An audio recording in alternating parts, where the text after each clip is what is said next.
Thank you. Thank you very much, Chair. Please, you have the floor. Can you hear me? Yeah, we can hear very Yes. well. Thank you. So thank you very much for inviting me to this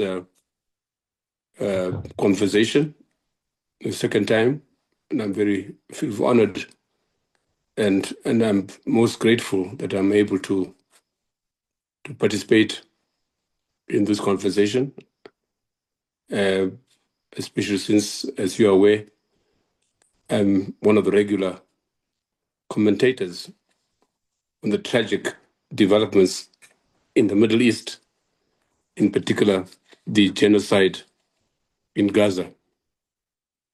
I'm also pleased that we're having this conversation at a time that I've become very concerned at the apparent amnesia about the continuing genocide in Gaza.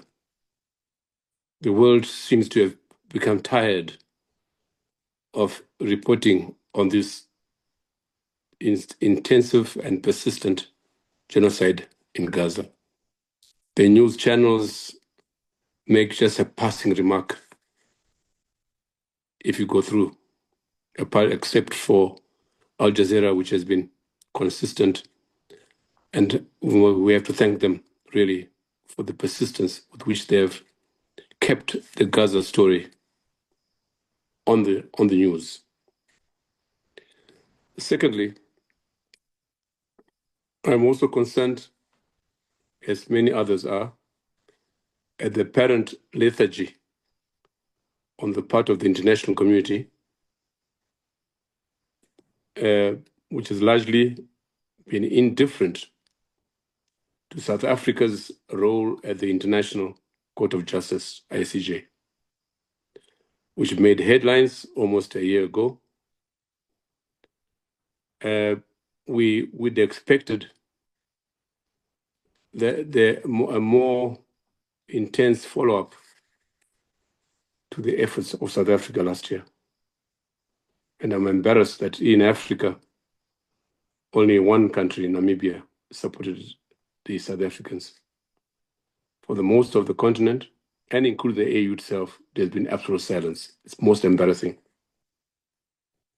The notable exceptions in this regard are South Africa itself, in terms of the action at the ICJ, and more recently Ireland, which has recently recognized the Palestinian state, to the anger of the Zionist state, which has since withdrawn its embassy in Dublin.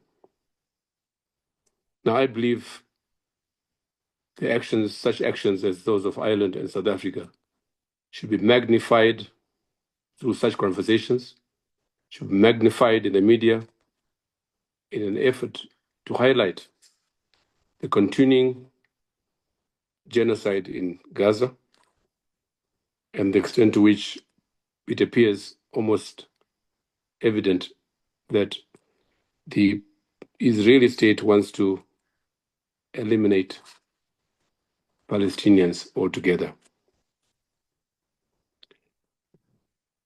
We should, as a world,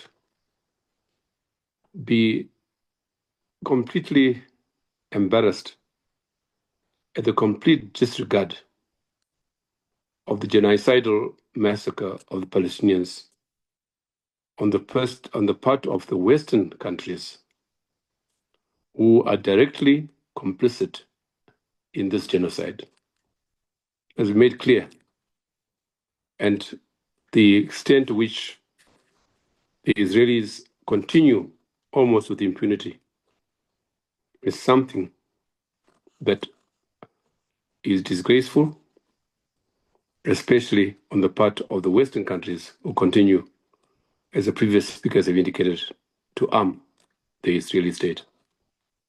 And therefore, in conclusion, what is to be done?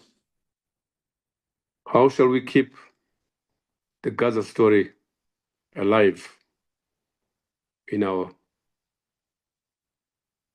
our various countries on the news waves? How can we begin to generate a coordinated global approach through which the massacre of Palestinians can best be translated into action, resolute action against Israel itself? What can be done to ensure that the Israeli impunity is addressed and arrested sooner rather than later?